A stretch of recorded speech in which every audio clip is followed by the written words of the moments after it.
नमस्कार। गुजरात में होने वाले विधानसभा चुनाव पर पहली बार बड़ी एजेंसी के आंकड़े सामने आ चुके हैं। तो सबसे लेटेस्ट सर्वे की शुरुआत करते हैं कुछ बड़े यहां पर मुद्दों के साथ। उसके बाद आपको फाइनल में ओपिनियन पोल 182 सीटों पर क्या खिलेगा कमल या फिर जो सत्ता परिवर्तन देखने को मिलेगा, इसमें अगर बात की जाए तो गुजरात में सबसे बड़ा मुद्दा क्या हो सकता है। इससे पहले भी जो विधानसभा चुनाव हुए थे 5 राज्यों में से 4 पर भारतीय जनता पार्टी और 1 राज्य पर आम आदमी पार्टी ने कब्जा जमाया था, जबकि कांग्रेस यहां पर एक भी राज्य में सरकार बनाने में असफल रही थी। इसी बीच अगर बात की जाए तो महंगाई मुद्दा 49% है। इसके अलावा जो पहले चुनाव थे 5 राज्यों में, इनमें भी बड़ा मुद्दा महंगाई बनी थी, लेकिन इसके बावजूद भारतीय जनता पार्टी 4 राज्यों में सरकार बनाने में सफल हासिल हुई। लेकिन इसके अलावा अगर बात की जाए विकास, यहां पर 14% मुद्दा गुजरात चुनाव में हो सकता है। बेरोजगारी भी 26% मुद्दा बना हुआ है। जाति धर्म 11% मुद्दा हो सकता है।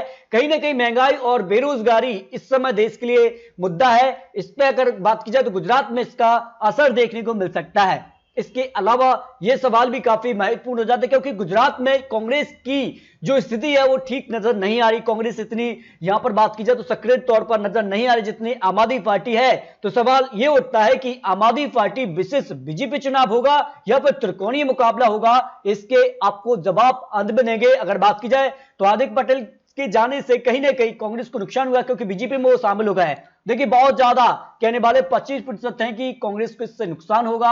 औसत आंकड़ा जो 7% है, कम नुकसान कहने वाले 32% हैं। कह नहीं सकते ऐसे 36% लोग आ जाते हैं, क्योंकि एक कांग्रेस के बड़े चेहरे कांग्रेस के लिए गुजरात में थे, अब वो बीजेपी में शामिल हो चुके हैं। इसके अलावा बात की जाए तो अगला सवाल जो है, गुजरात में आम आदमी पार्टी को कितना बड़ा फैक्ट मानते हैं लोग, क्योंकि गुजरात कहीं ना कहीं एक बड़ा राज्य हो सकता है, क्योंकि 2024 के लिए एक बड़ा संकेत यहां से मिलेगा। अगर यहां पर बड़ा उलटफेर हो जाता है तो कहीं ना कहीं 2024 फिर एक बड़ा यहां पर कह सकते हैं कि मुकाबला टक्कर देखने को मिलेगी। इसमें अगर बात की जाए, इसके अलावा शराब घोटाले के आरोप का नुकसान आम आदमी पार्टी को होगा, क्योंकि इस समय बात की जाए तो जिस प्रकार से यहां पर मनोज सिसोदिया पर जो आरोप लगाए गए हैं यहां पर, तो इसका असर आम आदमी पार्टी को कितना नुकसान यहां पर हो सकता है, क्योंकि देश में इस वक्त अगर बात की जाए तो केजरीवाल विशेष प्रधानमंत्री मोदी जी की यहां पर चर्चा ज्यादा देखने को मिल रही है। इसी बीच ये सर्वे के आंकड़े हैं, इस पर अगर बात की जाए तो बहुत ज्यादा नुकसान कहने वाले 40% हैं कि इससे आम आदमी पार्टी को नुकसान होगा। मामूली नुकसान कहने वाले 11% हैं, कोई नुकसान नहीं होगा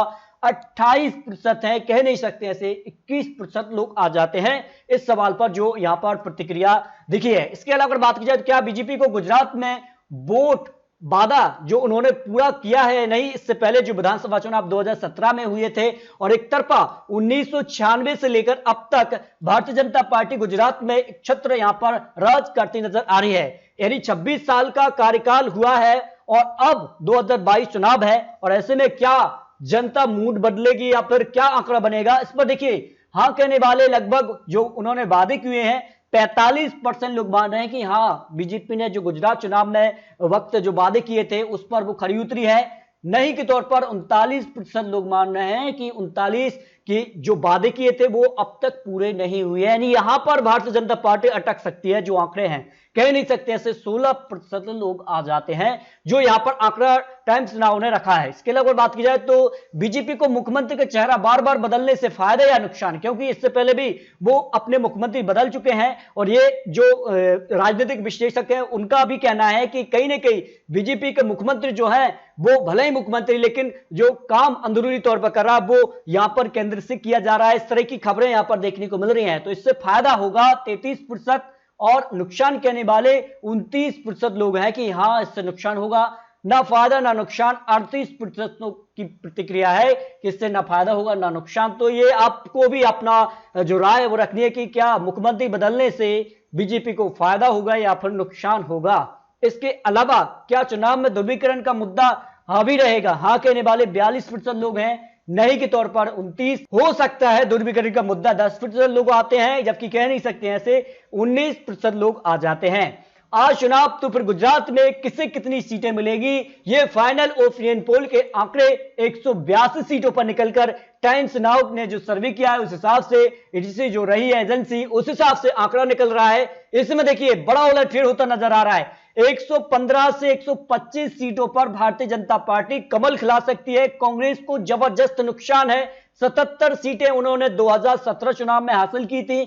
उसके बाद उनका जो आंकड़ा है उसमें भारी गिरावट देखने को मिल रही है, 39 से 44 सीटों पर आ रही है आम आदमी पार्टी को। यहां पर 13 से 18 सीटें, यानी 2017 में आम आदमी पार्टी ने 29 सीटों पर चुनाव लड़ा था, एक भी सीट पर उनको जीत नहीं मिली थी, लेकिन इस बार वो 13 से 18 सीटों पर इस वक्त आ रहे हैं। आने वाले वक्त में क्या होगा ये तो आने वाला वक्त ही बताएगा।